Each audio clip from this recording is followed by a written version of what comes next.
Good afternoon. My name is Manuel Arnaut. I'm the editor-in-chief of Vogue Arabia, and we are here to discuss sustainability applied to the fashion industry. First, I would like to start by introducing our amazing panelists. I have next to me Sadeem Alshehail, who is a Saudi sustainable fashion designer that works with non-toxic fabrics and employs companies with also sustainable practices. Then we have Burak Cakmak.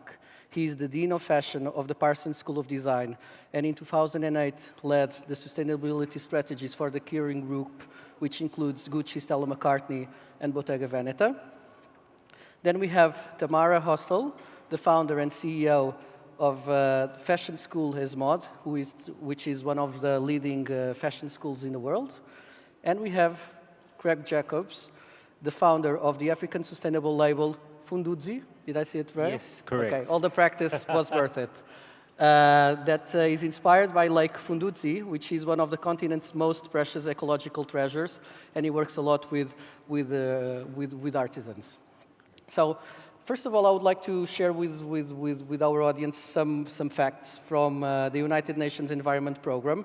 The fashion industry emits more carbon than international flights and maritime shipping combined.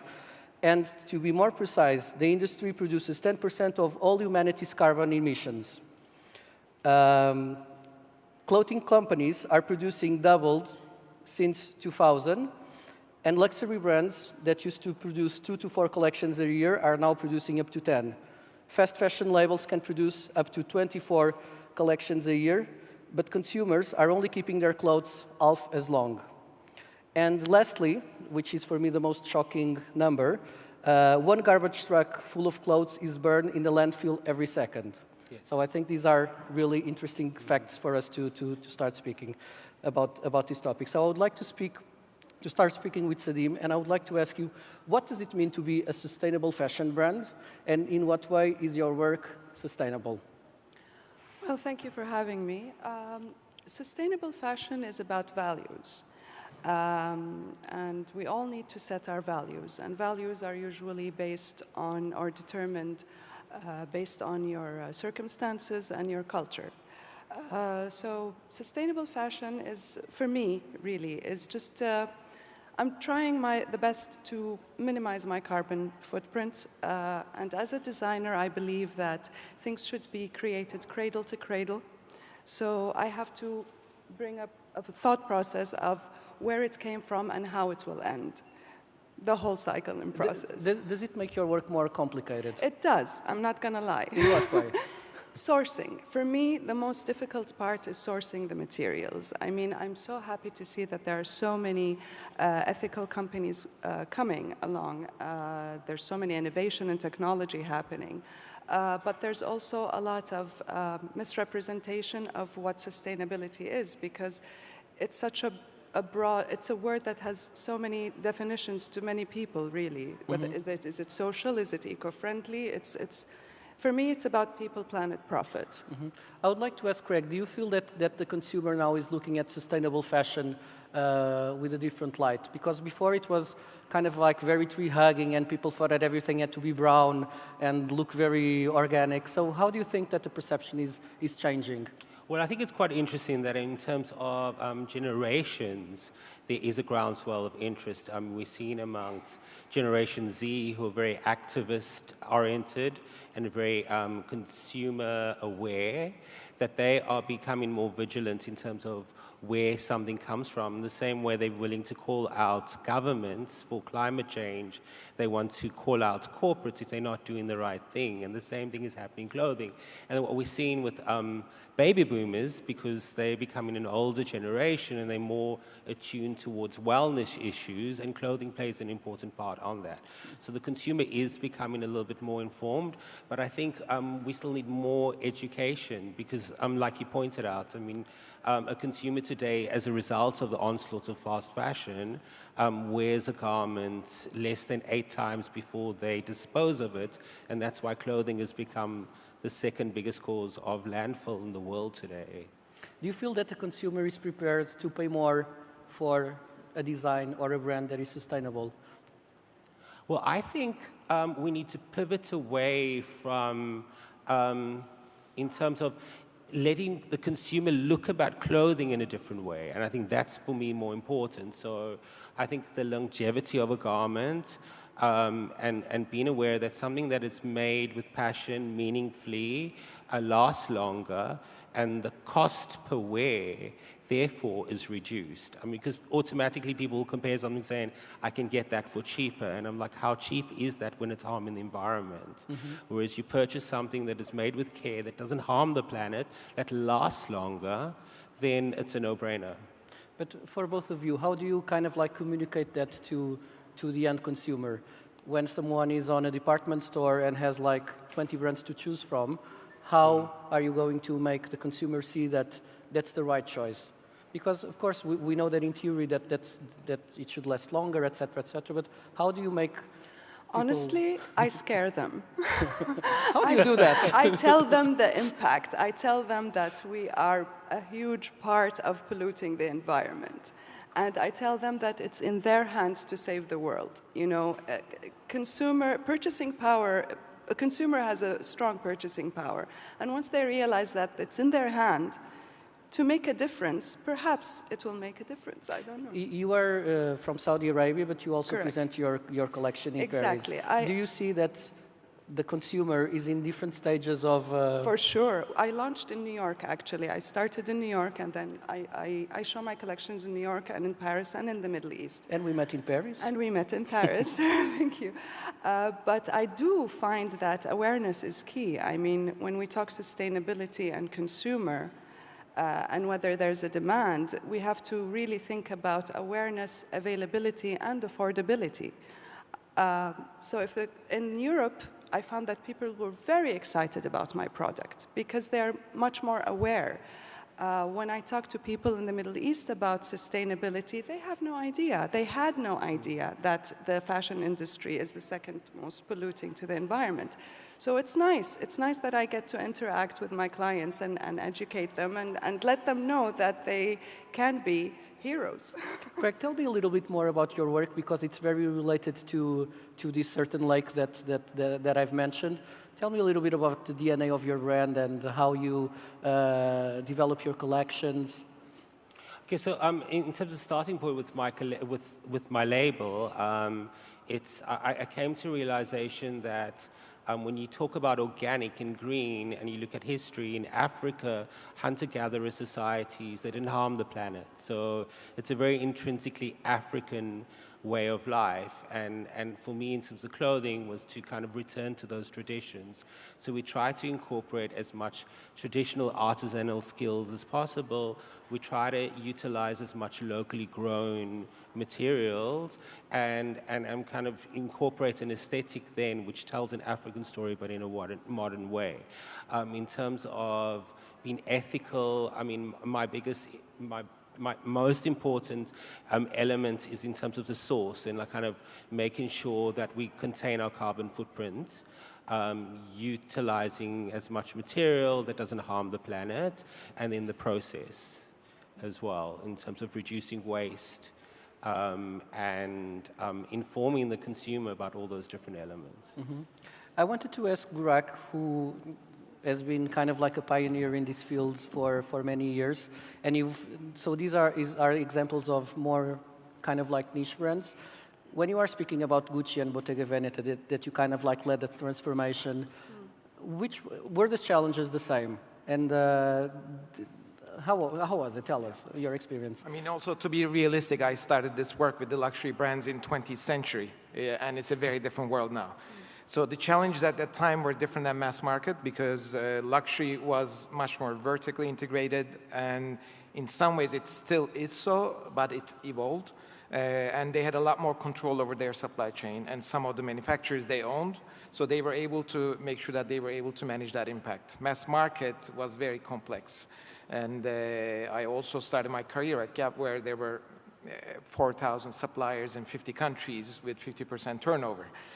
So in that kind of a setting with orders that are minimum 1 million units is very different than luxury. And in the luxury world, I think the primary focus has been about the materials that were being used because that was what was creating the value for the product people bought. especially around precious skins and leathers and other expensive materials that went into the product. But what happened in 21st century is, in some ways, luxury adopted the fast fashion model. There are many more collections. They may be using some expensive materials, but they're also using other mass market materials in the designs. And today, luxury is actually promoting the idea of design as luxury rather than just the material that goes into it, which has major implications because suddenly, this is the only way they can grow. There's a lot more product at every level from mass market to luxury, and the sustainability impact is at a different level. Hence, they are also shifting their sustainability approach within the luxury brands and looking at how do they reduce that impact. Mm-hmm. Would you ever think that we would live in a world where brands like Gucci and Versace would not use, for instance, fur? Well, we are already there. Quite a few of them already branded. Yes, exactly. Yep. But like when you started in 2008, yes. If you tell me in 2008 that Versace would not wear fur, I would be like, ha ha ha ha, that will never happen. Behind the scene, I was working for this, so in some ways, I was hoping we'll get there, but it was a long journey. It's great to see that initial actions have been taken, but now I think the bigger question is around the business models, because the fashion system itself is being challenged by other entrants all the way to tech companies. So if you look at what's happening in Silicon Valley, new brands like Allbirds and Everlane, or even rental models from Rent the Runway to Stitch Fix, subscription models that are constantly questioning the overall way we engage with fashion. Also the type of product we sell and the type of brands that are taking part in this journey. So existing brands has to also rethink their models to be able to stay relevant, not only be sustainable, but also profitable into the future. Mm-hmm. Now there are many brands that are speaking about reused and repurposed, repurposing their materials. How do you feel that the consumer has also changed? Because one thing is from the brand side. Do you think that the brands changed because of the consumer, or the consumers are changing because of the work of the brands? I mean, I see it directly firsthand, and I would like to hear of Tamara's experience in this region as well, that we have a couple thousand students that are going through Parsons, and as I travel also my friends' children, I talk to them. It's amazing to see how much they care less about if it is a brand new product or not, or what material was used in it. They care about being the gatherer and hunter idea, looking for kind of like a scavenger hunt, going to vintage stores, finding secondhand products, but also creating their own garments and playing with it and cutting it and shaping it. So suddenly it takes the brand out of the equation at the age of 12 to 17, let's say. So the brands are aware of this, and that's why they're also trying to engage them in this creative and exciting way. Hence, we see so many collaborations coming up every month from mass market to luxury with young designers to bring excitement to the market so that they can keep the attention in the brand. Do you think that it's fair, this persecution that is being made to the mass market brands, where all the reports are so apocalyptic about their impact and their work? Do you think that that the critics that are being made are fair? Well, I mean, absolutely fair, because the impact is measured and it's out there. What matters is that are they taking action? So you cannot expect suddenly all these brands to disappear, because there are billions of people in the world and they need to be dressed. It's a very different moment. So we need still a lot of product out there. The question is, how do we create those products? Hence, it's the mass market that's actually leading the way in pushing for innovation, and a few of the luxury brands as well. I'm part of the kind of innovation incubators for new materials and new solutions related to sustainability. One of them is Global Change Awards, which will be announced in April, for example, supported by H&M Foundation, that gives 1 million euros to 5 winners. That's pushing for innovative ideas that's going to bring change to the sustainability of the fashion industry. Mm-hmm. Kering just launched their K-Generation Award in China. It's again aiming for similar solutions. So it's moving beyond the idea of the design and the aesthetic, but also looking at the overall impact and how do we fix those problems across the value chain. and bring new models that are less impactful or more sustainable. And there's like a full new set of values. I give you an example also what's happening with Vogue. We are just launching our Vogue Values campaign, and it's something that the 26 editions of Vogue work together, and it's also towards sustainability and these issues that we are discussing. I wanted to speak now with Tamara, that has been very quiet and very well behaved so far. I wanted to ask you regionally, since you are leading a school that is now based in the Middle East, how the young students, do they look for more information on sustainability? Do they want to learn about it? Do they want to apply to their work, to their future brands? Of course, they want. Yes, we have most of our students are now from the Generation Z, and they are very concerned and very aware about sustainability. And I will say also that this is under their own initiative, that usually they decide to go in sustainable collections.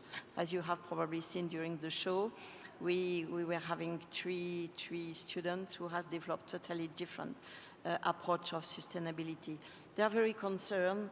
I think the first movement was Revolution, you know, who said that, who made my clothes? That has been probably spread in the social media a lot. This is why now all the young generation is really aware about sustainability, about the planet, about everything. In ESMOD Dubai, we do support them a lot, and we do have partnership with big brands who are supporting sustainability, like, for example, Gucci with their new program, with the Equilibrium platform, where they create their concern about people, planet, and purpose. So, and many others too. I will say that we have dedicated some special courses, especially textile courses, and we do support them to go in this way, because this is the future of the planet. Also, fashion is something that we use daily, and we are daily concerned about that in many ways, and we must be present. Is there kind of like any narrative that they share with you? Is there like a common topic that really worries them? Or they just have different mix of concerns? All of them are different personality as well, so there is nothing special to make them all together. But they have a great personality, usually, and this is, we push their creativity, we push and we respect each personality. And the good point also of sustainability is that is a kind of solidarity movement, and they are all together talking, thinking about that subject. Mm-hmm. Great. And regarding your experience at Parsons, how? I mean, what's interesting, my background is unique coming into education because I spent 20 years in the industry and dealing with the issues of sustainability and seeing also the designer mindset within the brands. And I quickly realized that if you don't get to the designer when they're in school, it's a bit too late. So that's why I was very excited to take this role. And we actually changed everything in the curriculum because ultimately it's our responsibility to make sure the future generation has the right mindset as they go into the business. I saw what the business needs, and I'm trying to work with our faculty to be able to change that. Hence, we changed all the incentives, and the number one thing we're pushing is around new business models. Because like many of the designers here, yes, they are looking at individual elements, but ultimately they are questioning their business model day to day. And if we can embed that in the designer mindset, that look at what is the impact of your model, and all the way to we even created pathways. One of them is called Systems and Society, intending to understand the role of fashion designer in society and how can they create systems to bring change to society. This is enabling them to use fashion as a tool rather than just the finished outcome. This way, they're actually rethinking everything that goes into the value chain rather than just the collection that they're creating, with the hope that they can come up with solutions that's going to have an impact beyond the fashion industry itself. I think it's interesting that it's a completely new mindset, a completely different generational break. I wanted to ask now, sustainability is such a buzzword today, and I feel that many brands are using it as a marketing tool. So how can the consumer protect themselves against schemes and the greenwashing that has been happening? Maybe you would like to... I think transparency is very important. I mean, I have noticed that many local designers here don't even have the care label on, where it's made, what it's made of. Yeah. I mean, we could at least start there. You know what your material is made of is very important, where it's made, how it was made. Transparency is very important, I mean, because as you said, there's a lot of greenwashing happening. And then you see packages that, or dresses that say sustainable, and then you realize that it was only one part of the dress that was, you know, of course nothing can and be 100%. And comes wrapped in plastic. Exactly. So nothing is 100%, you know, no one is perfect, but as long as you're taking steps forward, you know, that's important. But transparency, I would say, within each organization. Yeah, I would say as well, you know, I mean, I think it's good regardless of which brand you are. If you are trying to make a difference, then we should acknowledge and appreciate that. I think we could get bogged down in terms of a labeling system, in terms of, and there's so many different ethical and environmental labeling systems. But I mean, if a company can prove that they're doing something, they're reducing waste, if they're paying their laborers, their workers, their makers appropriately, if they're reducing their carbon footprint in some ways, then we should appreciate that. Yeah, but there is a lot of, I mean, it has been, I mean, when I started my label in 2004, people didn't understand what green is, and now every second, I mean, mass market stores are all broadcasting their green credentials, and sometimes you realize, actually, if you're making so many clothes, how green is it? I mean, if the one pair of jeans is organic and the 80% of your merchandise isn't, then it is really greenwashing. So. I mean, I think it's important to look at brand specific as well, because if you're in a wholesale model, most of the buyers are not even going to ask the information, and it's not going to be present in their setup where they display the product. What matters is if you're selling in a place like France, for example, they're probably going to lead through European Union with the regulation around labeling. But if you're in other places, there may not be any requirement. So more than anything, you do it because you believe it as an owner of the brand, and you also want to give that transparency through your website and other channels, so anybody interested can come and find that information. Yeah. And the consumer should ask questions also. Of course, we'd encourage them to ask questions, I think that people have to be informed and have also to support the brand who are involved into it and are very concerned.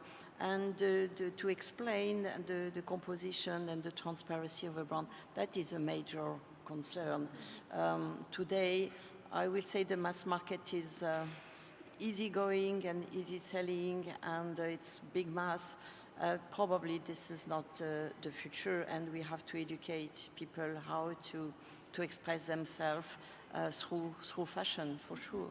I mean, a brand like Allbirds is a good example, $1 billion evaluation in a few years, just building on this idea of transparency where the materials come with just a single product, proves the business case in some ways. Sorry, also, I just wanted to say on that, I mean, it's how sustainable is it if the clothes are environmentally friendly and we're producing 100 billion garments a year? So we also have to start thinking about how to reduce landfill. I think that we have to start thinking about encouraging consumers to be conscious in terms of when they make a purchase something that they're going to wear more than 7 times. And also then find a way in terms of rechanneling that garment in some way back into a system that makes it sustainable. Secondhand clothing is losing a market in the rest of the world. So how can we repurpose existing clothing into something new? I think that is probably the next frontier of sustainability. Also, I think that the media has this obligation to communicate these values. For instance, here in the Arab world, we don't have vintage stores, secondhand. It's something that we need to kind of like to also to start to show to people that... I'm happy to see that it's starting, actually. It is starting. But the concept here in this part of the world of wearing secondhand isn't really big. Although, you know, Did you know in that some in terms of cultures, it's not you know it's like Yeah. no, I'm not going to be wearing something from someone else. I mean, I have to confess, when I go to vintage stores, I like buying leather goods and accessories more Yeah. than Clothes. actual clothes to wear. But of course, if it was worn by Grace Kelly, or if it has a history it came with, then it would be a valuable purchase, you Yeah. know. I was So it going to, depends. sorry to interrupt. I was going to say, the second-hand luxury market in the world has increased by 4 times the growth in the primary luxury market. So consumers are turning towards that. And I think as a designer, I'm looking at ways in terms of becoming part of that market, enabling my consumer, if they no longer want my item, how can I encourage them or kind of enable them to be able to sell it on or facilitate that in terms of renewing the garment and then selling it on at a reduced price. I think that's a way of getting involved with it because people are interested in that. And millennials as well, and they're more in terms of a shareable culture where they share garments amongst themselves. So I think we must encourage that kind of behavior. From buying vintage to the future, there are great companies doing like an outstanding work towards new materials and new textiles. For instance, there's a company in London that dyes fabrics with bacteria. In Jordan, a food scientist is developing leather made of aubergine. For you guys, which are the most exciting novelties and innovations that really kind of like left you like, wow, can we really do this? Yeah, I'm really excited about the leather from ananas, from pineapple. I mean, that's 100% sustainable because you're giving a source of income to the villagers, the farmers. Yes. There's zero waste there. You're going to eat the pineapple And and, it's a you're going to sweet use pineapple. the leftover, and people are going to be farming and planting, and green is good for the environment. So it's 100% pure. I mean, sometimes organic cotton is not so great for the environment because we've wasted a lot of water on creating it. So it's a matter of balance, really, at the end of the day. But I'm excited about anything that comes from, even silk materials are coming out of orange now. So innovation, innovation is key. Bacteria, I'm not so sure about that, but it's happening. It's starting. So Also I'm very excited about that. for the rest of the panel. I mean, biggest revolution is going to happen around the materials. Obviously, there's change across the whole value chain, but especially when it comes to biomaterial and what's grown in the lab environment, there are so many tests that are happening all the way to leather from actually the genes of the cow, all the way to now advising a company called Galley, looking at bio-grown, lab-grown cotton. To many other materials, but we are also seeing people experimenting with existing materials. So one of our graduates 2 years ago, she used what exists in a supermarket shelf, and she basically mixed all these ingredients that you can just buy off the shelf that's organic, glycerin, water, a few other things, that sets solid in 20 minutes and becomes a rubber-like material which will degrade in time, and she's already sharing this as an open source material to be used by anybody who's interested. So innovation can come from anywhere from the MIT lab all the way to young creatives that are buying stuff and experimenting with it. And also, And for me, this is all the fabric coming from the waste, plastic coming from the sea. Yes. This is really amazing what we can do. And recently there was a big event that we were taking part of it. It was in south of France, and they have picked up all the nets coming from fishermen, and they start making huge tons of fabric from that. This is something which is really, really relevant. And I will never forget many ladies from different Asian countries doing tie-dyeing and using all the natural colors and fibers. And this is something that probably the young generation has totally forgotten, like even just using beetroot as the result of the colors are really amazing without chemicals. but it's amazing how it's putting us all together to work together on getting that plastic, those fishing nets, and together to work on a better future. What about in your experience? I'm excited about the fact that, I mean, people are really looking at traditional artisanal skills. I mean, talk about dyeing. Indigo though as a planting crop is returning in the US because people are realizing how many harmful, hazardous pesticides, insecticides are used in synthetic indigo. So people are re-looking at using plants as dyeing because of the harmfulness of the dyeing process.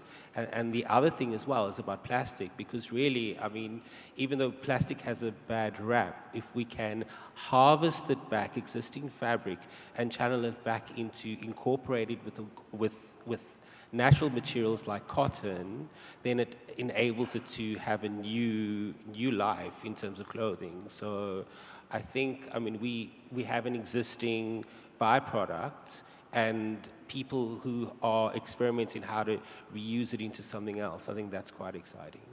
Great, amazing. I would like to thank everyone for coming today, and a round of applause for our lovely panelists. I would like now to call back to the stage Nick Gowing.